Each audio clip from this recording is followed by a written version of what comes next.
Good morning. Morning. How are you?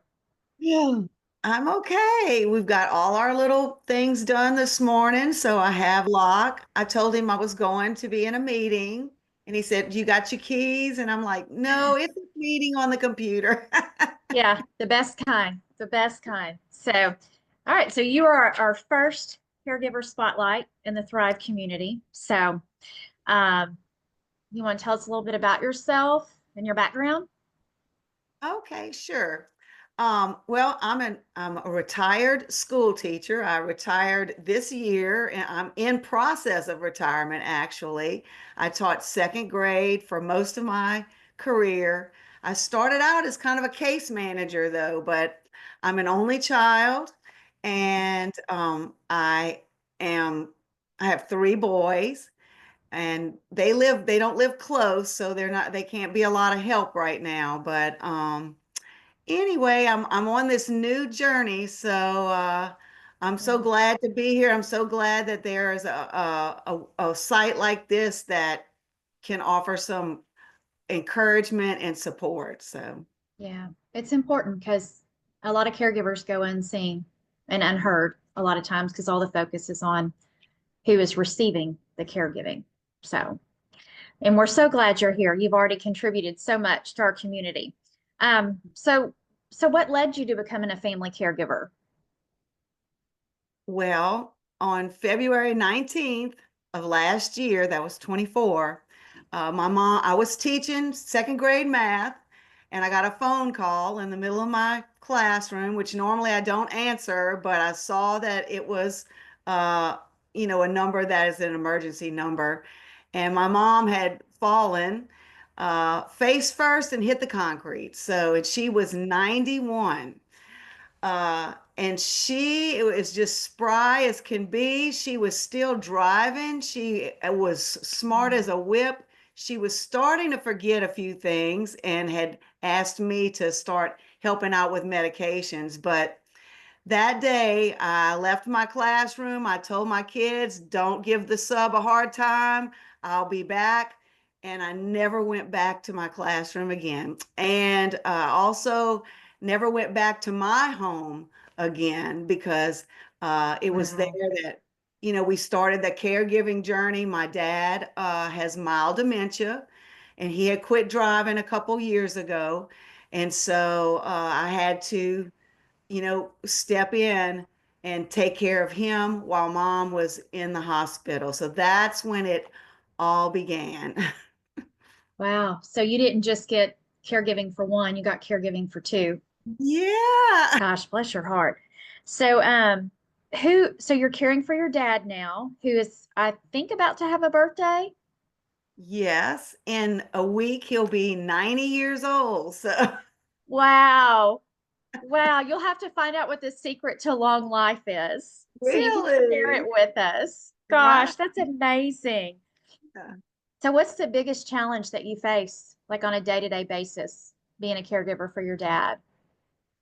Um, with him, just caring for him is finding things for him to do. He just Yeah. basically does nothing. And this is not something, some of it could be depression from losing mom, but I think we're Yeah. kind of over that. That was May of last year. I mean, you never get over it, but Right. It um, it eases. yeah. But Yeah. I'm just struggling with things to do with him, and because I can't just I'm just sit around and I have things that I have to do also. And so I battle with a little guilt of, you know, I should go, we do go walk every day, and, I'm, Good.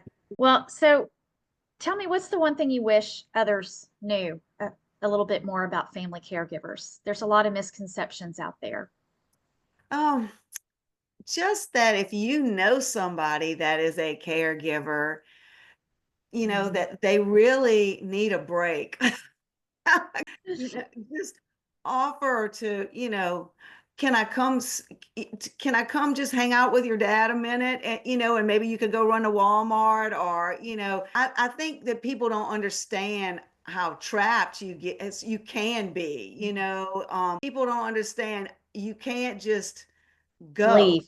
Yeah, yeah, yeah. You have to have, that's where respite, comes in very handy because the caregivers need to have that self-care time and that time to basically recharge, re-energize, sometimes just to walk away for a few minutes. On one of your most difficult days, how do you how do you kind of re-energize yourself? How do you stop and just kind of take assessment of things? um well, you know I'm going to just say every morning it's very important that I start my day in the word. Even this morning, I'm going through the Bible in a year. I'm not doing any fancy program. I'm going chronologically. But anyway, that Mhm. time in the morning is a foundation. And then prayer throughout the day. Uh, but to be honest, if I get in a really bad spot emotionally or whatever, I have friends who are Christians, that are strong. I'm very uh, strong in my faith and in my church. And so I just call friends that I know will encourage me in the Lord, or we'll have a conversation. And one of my best friends who is actually on this site, uh, she's caring for her mother who is 92. And so, Oh, so she can understand. So it's that real hands-on, people that mhm, we can talk to even now that I didn't have until this point a site like mhm, this where I could actually talk to other people who were mhm, caregivers like you or Summer mhm, or Michelle. So it's just I think because sometimes you're in a spot where even you can't, you know, even praying feels empty mhm, and you just mhm. need a person to talk to. And so I Yeah, think sometimes it's hard to find those words, you yeah. know. So what's the one thing as a family caregiver that wish you had more of? I know Oh, that's such a loaded question. yeah, I think, you know, help. That's what it would Resources. be. That would be my and not just like with my dad, but I need a Mhm. handyman. Like we have a fence, we've got a fence falling down in the back. It's like I just need some help. So that would Yeah. be on different fronts. Um, what do you find to be the most beautiful part of being a caregiver?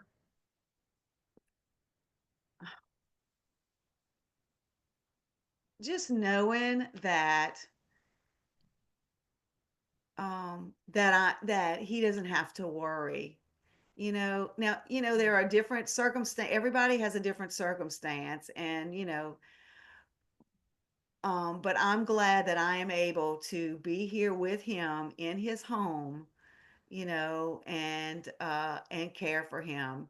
And like I said, we didn't stay close with family or anything really, other than these couple of cousins, and but he doesn't have to worry. He knows I'm here to take care of him. He trusts Mhm. me, and that makes me feel good. I'm glad that I can be there, that he doesn't have to worry Yeah. about what's going to happen to him and all that stuff. So Yeah. If you knew a new caregiver, somebody that found themselves in a situation like yours, um, what would be the one thing that you would want to tell them, the best advice that you could give somebody that's new? my first word of advice would be those conversations need to happen. And they don't need to happen over and over again.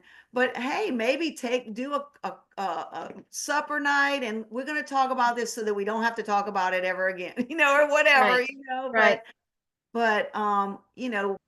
because if you have these paperwork things in Mhm. order, that frees you up to be able to care. Otherwise, you are always scrambling Mhm. to find what this, find out these different things, or, so just the very first thing. And I've had people ask, what should I do? My parents are getting old. I'm like, power of attorney. That's the first thing Start that there. needs to happen.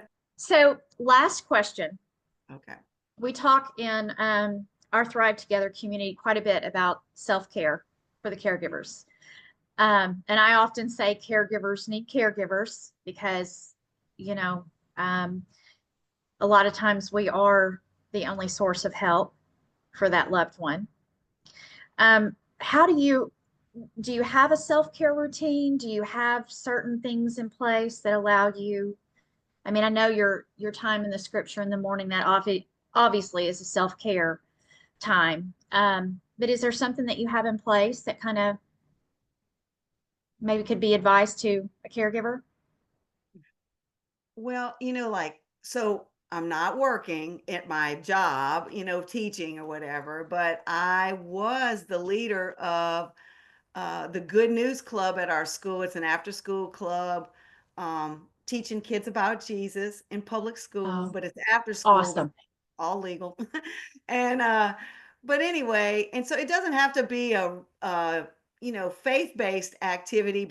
But if Mhm. you're in a situation where maybe you don't have to be there 24/7, more like with my dad, is I continue to do activities that I had going on before, within reason. Go have Right. coffee. Like the friend that's here on the site with me, we go for a walk in the park. We try to do that once a week or something. If things Mhm. get too bad, I just go outside and breathe. I do think it is important that you continue doing something that you used to do before, Mhm. Yeah. so that you don't lose yourself, kind of thing. So, Yeah. Just that camaraderie and that friendship and that connection. That's what we want here in our community. And I want people to be able to come in and summer too, we both are so passionate about supporting the caregivers, the people that are just giving so much of themselves to their loved ones, their friends, their family. And that's what this network is all about. And I appreciate your time this morning. I know your time with your daddy is precious. And we just love you, Elizabeth. We're so glad you're here. love y'all. I'm so glad we're doing this, that we have this place to come. Yay. I know. Well, I mean, there's so many people who part of caregiving is being isolated. There is a huge, I mean, you feel like you're on a deserted island and you feel like nobody understands what you're going through. So we want to change that stigma, Yeah. that we see these caregivers, we love these caregivers, we want to inspire, encourage, support. So we are very excited about what's going on here, and I appreciate your time today. And so glad you got to be our first caregiver in the spotlight. Well, So thank you so much. I appreciate you. And absolutely, absolutely. Well, it goes both ways. So absolutely. You enjoy the rest of your day. you too. All Thank right, you. and we'll see you in the community. Okay. Bye.